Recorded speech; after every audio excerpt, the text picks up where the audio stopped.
Welcome back to my course Industrial Biotechnology. In the last class I tried to point out that how the biological treatment processes, wastewater treatment processes plays important role in the industry.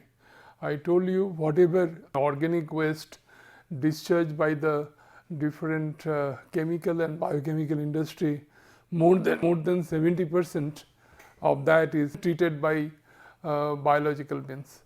And we have two processes with us. One is aerobic wastewater treatment process, another is anaerobic wastewater treatment process. In the last two lectures I tried to cover the activated sludge process, and also will deal with the wastewater characteristics, and I made a comparative study that how the carbon and energy balance that we have in the both aerobic and anaerobic wastewater treatment processes. Now, one thing what I discussed in the last class, I want to little bit clarify that FM ratio, that is food microorganism ratio, when you design the activated sludge process is like this, that F by M is like this, and this can be written as I told you food is substrate, that is F0 into X0 and divided by V into X. Now, F is the flow rate, volumetric flow rate, you can see this is the volumetric flow rate, and the unit is volume per unit time, and the X0 is the concentration is of this concentration of substrate.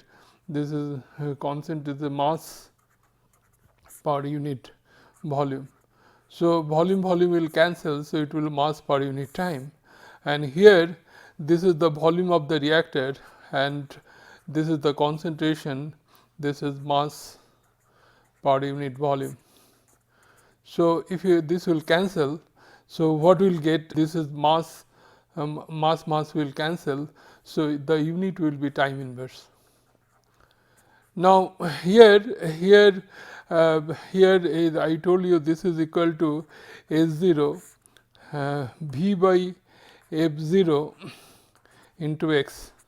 Now, V by X0 is the hydraulic retention time, so it is theta into X. This is how, in the last class I did not clarify that. So, I hope this should be clarified. So, this will be this S0 by X into S. Now, today my topic is anaerobic treatment processes. Now, before I begin, let me tell you the advantages of this process. Now, I told you that whenever we go for installation of any chemical and biochemical industry, that we shall have to show that that kind of effluent that is generating by the industry, that should be properly treated, because we have no right to damage the environment. So, Central Pollution Control Board, they put some kind of rules and regulation just to safeguard our environment. They have disposal standard, and that every industry should follow. Now, when any industry go for that in the early occasions, that they found that 10% of the total expenditure of the industry goes for the wastewater treatment process, but in a true sense the activated sludge process does not give any monetary feedback from the process, because most of the money that you spent, that you cannot get much of return from that. But due to the development of this anaerobic digestion process, now it is possible that some of the money that you spend for the wastewater treatment process you can get back. I can give a typical example, the IFB agro industry that is located close to Calcutta, that and they are using the anaerobic digestion process for treating their distillery effluent, and they observe that 50% of their distillery and distillation plant energy required for the distillation plant can be shared from this methane that produced from the anaerobic digester. So, it is a great avenue, And not only that, I shall show you that different Western country and also they are largely using this anaerobic digestion process and use for different purpose. I can give the example that if you go, I have seen in Sweden, I have seen in Germany, they are running the buses with the help of biogas, and also in India also now we started using biogas for running the buses. So it has great different uses that we have. So, and not only that, if you look at the history of biomethanation process, what you call biogas generation process, it is very old. It is invented by American scientists or Western scientists, and since our the economic conditions of our country as compared to the Western country is not is a little bit poor as compared to Western country. So it is largely applied because this technology in the both in India and China, because this has both small scale as well as large scale applicability. And India, we have millions of biogas plants that is located in the villages, and also China, they have the millions of biogas plant in the villages. So you know that they take the advantage of the degradation of this raw materials, organic materials, and generate the methane and carbon dioxide, and that is used for cooking purpose or you know some other purpose that we, and digested material they can use as a biofertilizer. I told you this biofertilizer is very good because this increase the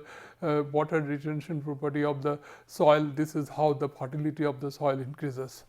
Now let me start this. This is if you look at methane, that is gas that is produced through this anaerobic digestion process, is a colorless, odorless gas. It doesn't have any kind of odor, and primary component of the natural gas, because if you look, because I can tell you, I can share with you some information that in a couple of years back, that in Delhi we have lot of environmental pollution problem due to use of petrol and diesel, and because lot of particulate matter, lot of the fog has occurred. So government of India, they implement the CNG, compressed natural gas, for running the vehicles, and by using this fog problem has been reduced drastically. So it is this is used from the natural gas, and so it is the primary component. Methane is the primary component of the natural gas. Chemical formula is CH4. Now methane is the chief component of the natural gas, is produced in nature by bacterial decay of vegetation and animal waste, because I shall show you how the degradation takes place. And this process is called anaerobic digestion. Now anaerobic digestion is a series of biological processes in which the microorganism break down the biodegradable organic matter in absence of oxygen. One of the end products of the biogas is the biogas, which is combusted to generate electricity and heat, or can be processed into renewable natural gas or and transportation fuel, as I mentioned before. So this is the organic waste. Then the organic precipitation, we preparation, then we pass through the anaerobic digestion process, we get the biogas. So then it can be used, heat and electricity generation we can use, and digested material can be used as an organic fertilizer, and this water you can recycle back to the system. So this is the process largely applicable throughout the world. And if you look the steps of that degradation process that is involved in this anaerobic digestion process is like this: hydrolysis, first the organic material, carbohydrate present in the form of starch, cellulose, and then we have proteins, we have fats, all are bigger molecule. They hydrolyze. I told you hydrolysis takes place in when any water molecule involved in this reaction. It produces sugar, amino acid, and fatty acid, and it passes through the acidogenesis, where through which they produce volatile fatty acids, and this volatile fatty acid again converted to acetic acid and hydrogen and carbon dioxide, and through the methanogenesis it will converted to methane and carbon dioxide. So here I want to point out that two groups of microflora that take part in this system. This hydrolysis and the acid production is usually take place by the acidogens, and methane production taking place by the methanogens. So two group of microflora, because they are totally different from each other, they are not same. So acidogens, they convert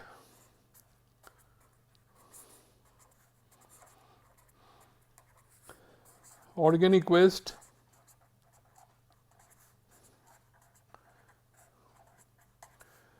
to volatile fatty acid,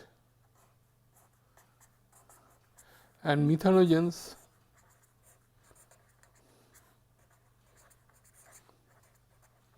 they convert this to methane and carbon dioxide.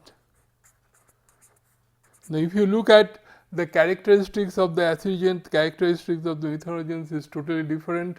So, but I can tell you you have seen here the substrate required for acidogens is organic waste, which comprises of different polymeric compounds, different bigger molecules, like you have cellulose, hemicellulose, starch like this, also protein, fats like this, that are hydrolyzed, I showed you here, and finally it produces volatile fatty acid like acetic acid, butyric acid, propionic acid like this. And these acids they utilized by the methanogens to convert it to methane and carbon dioxide. So, the characteristics those two is different with respect to substrate they use. Not only that, with respect to pH, that pH, these acidogens work at the acidic pH, maybe 5 to 6 is better for this, and in case of here it is 7.5 usually better, that is the alkaline pH is better for the growth of methanogens. Now, if you look at the growth of the acidogens is quite faster, this is quite faster, and this is slower. So, this is slower. So you know that I showed you before that when we did the reactor analysis, then I showed you that how the dilution rate that that the affects that what do you call x into d. X into d is nothing but dx by dt rate of growth of the cells. It is like this.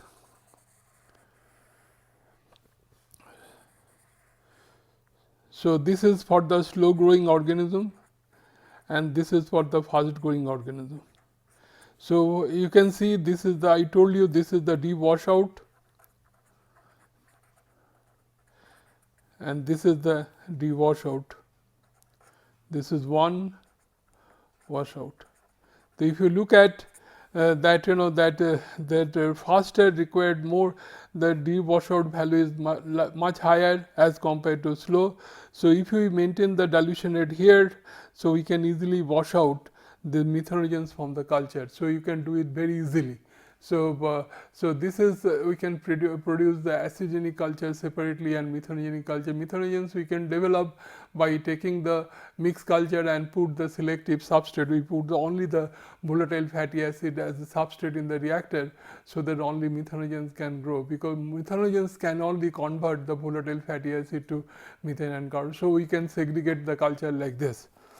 So, that raw materials used for this particular process is animal dung, that is like cow dung, lot of animal dung we have. Then for poultry waste, I discussed that how one particular family in some city, that how he be able to run his poultry farm without by taking care the public opposition, because anaerobic digestion remove the that all the bad smell that is generated by this particular waste, because this is a closed chamber. This is anaerobic digestion, means it doesn't require any kind of oxygen, so no contact with the air, so no gas, and digested material doesn't have any smell, so it will be totally free from the odor.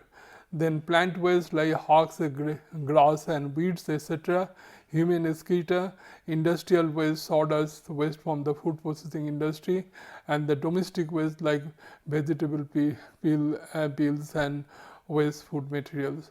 So, these are the different raw materials can be used, And if you pictorially it can be explained like this. We have energy crops, manure, industrial waste and different restaurant waste and wastewater. When passed through the anaerobic digester, it looks like this, and it can be used as a renewable fuel. For digested material can be used as a biofertilizer, which increases the growth of the plants very high. We can use as a for the generation of electricity. Now, if you look at how the degradation take place, I told you this is lipid, polysaccharides, proteins and nucleic acid. The lipid will degrade it to fatty acid, polysaccharide will degrade to monosaccharide, proteins will degrade it to amino acids, and nucleic acid will degrade to purine and pyrimidines and simple aromatics. And this again converted to the volatile fatty acids like propionic, butyric and lactic acid and this ethanol and also acetic acid. But this is higher acid. This passes through the acidogenic process and convert the acetate higher organic acid like butyrate and propionate. When it converted to methane and carbon dioxide, first they produce the acetate, what we call acetogenesis, and then this acetate is converted to methane and carbon dioxide, and also hydrogen and carbon dioxide they combine to produce the methane. This is how they place. So I was talking about this is methanogens and this is the acidogens, how they take care of the reactions. Now, if you look at this how the reaction take place, this is another way we can explain. This is similar, but in a different way it can be explained like this. And Burkhardt hypothesis for the biomethanation methane formation, he has explained like this how is take care.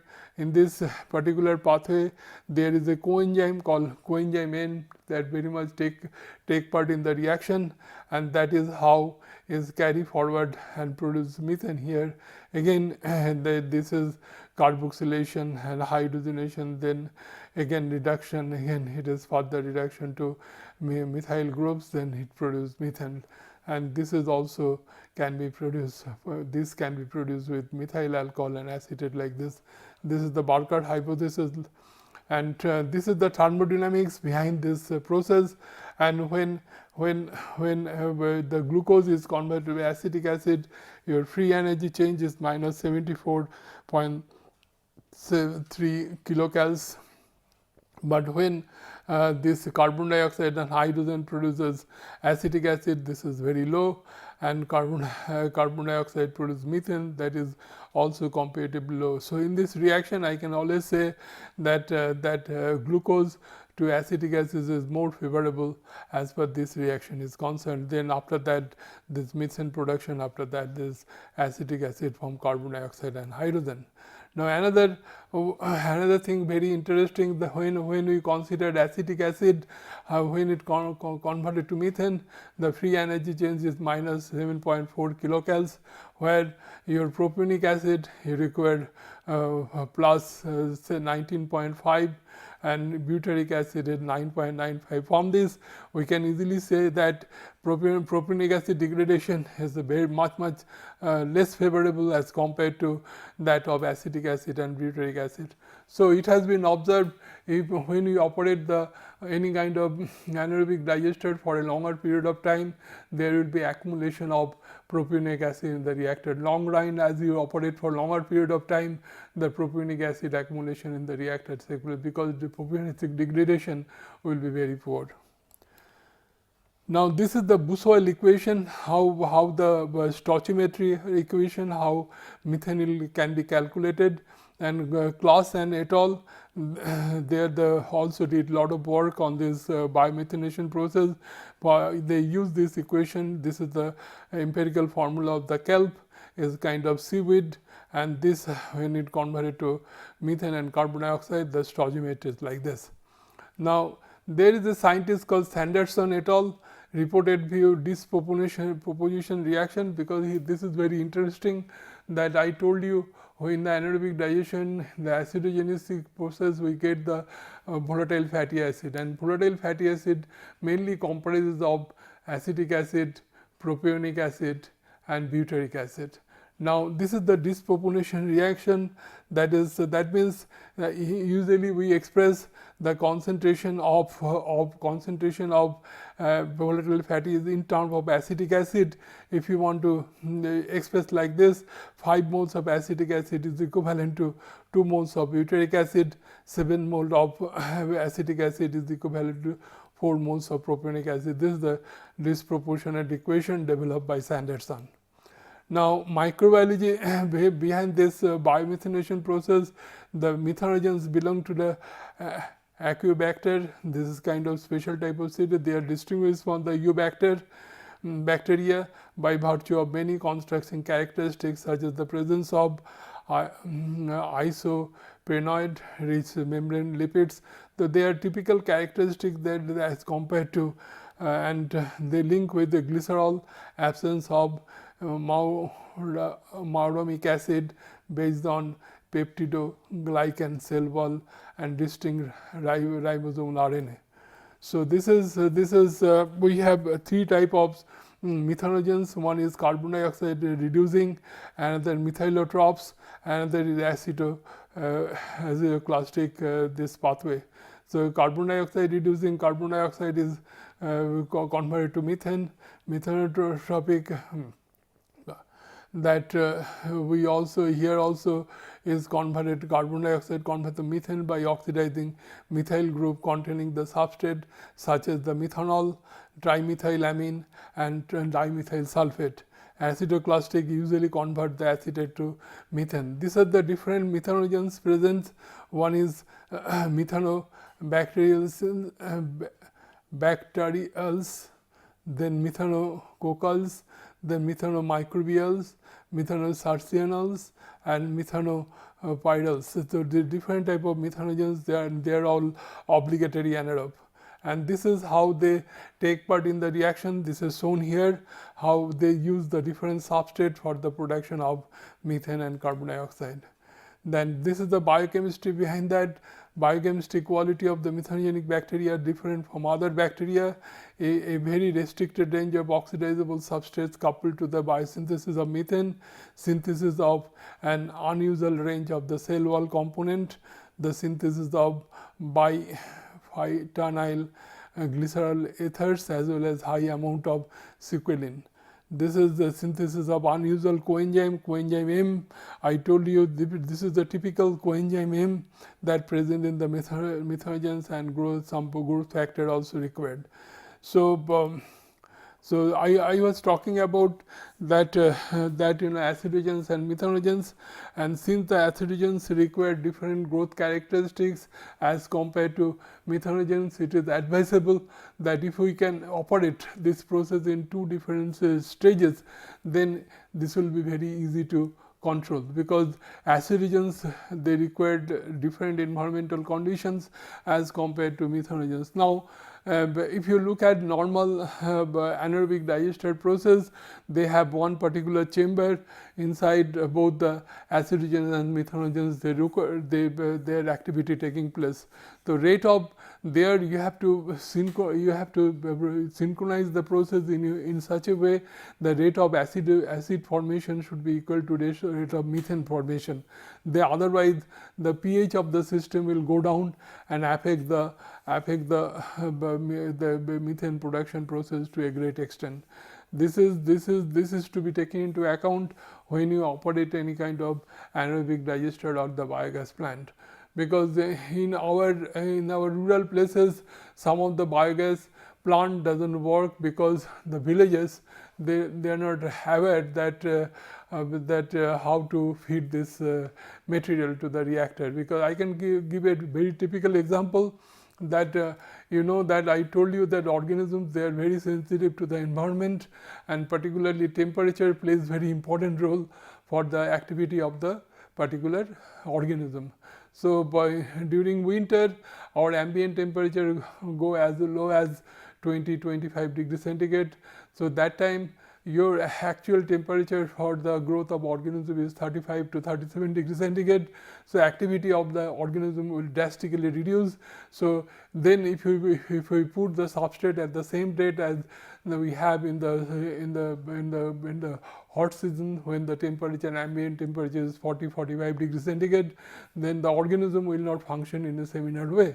So your feed rate you have to reduce to a great extent, so that rate of acid formation and rate of methane formation can be synchronized properly. So this is easily done by using a two-stage reactor. We pass the substrate in the acid regions, and then here the acid formation take place.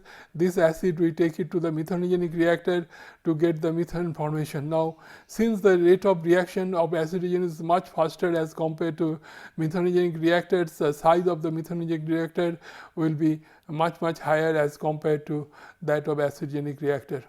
Now, this is the kind of analysis, because I personally done some research work on that. I tried to find out that how cow dung is the traditional substrate for the biomethanation process, and how this can be comparable with that of mixed residue, because we have observed that in the any kind of biochemical industry, when it depends on particular raw materials, even that raw materials is cheaper, but after some time you will find that the unavailability of this raw materials, when the people will find that some material has some importance, they restrict for selling that material, so or they will increase the price of the material. So if you have number of different type of raw materials you can use for that particular process, then the cost of the raw materials can be controlled to some extent. Also, availability of the raw materials, that also increases to a great extent.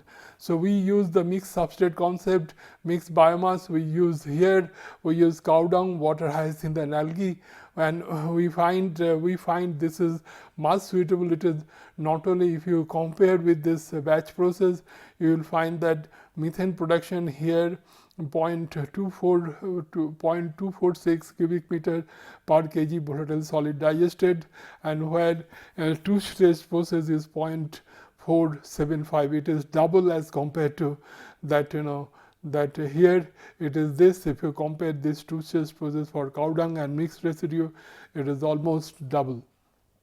So this is the energy analysis of this process. We have mixed residue here. This is the total composition.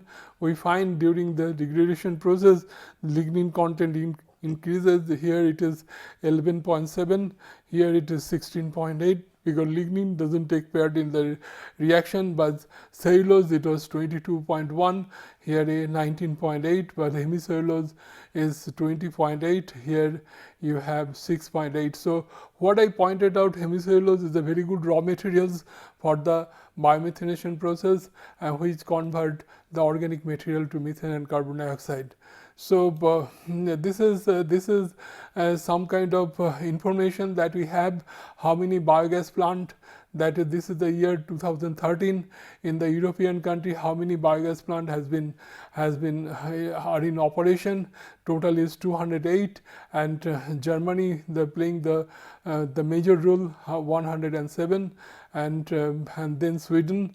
I told you Germany and Sweden, they are largely operating their bus with the help of biogas, which is environmentally friendly. So what I try to point out in this particular presentation, that I told you biomethanation is a process through which we find some kind of revenue of the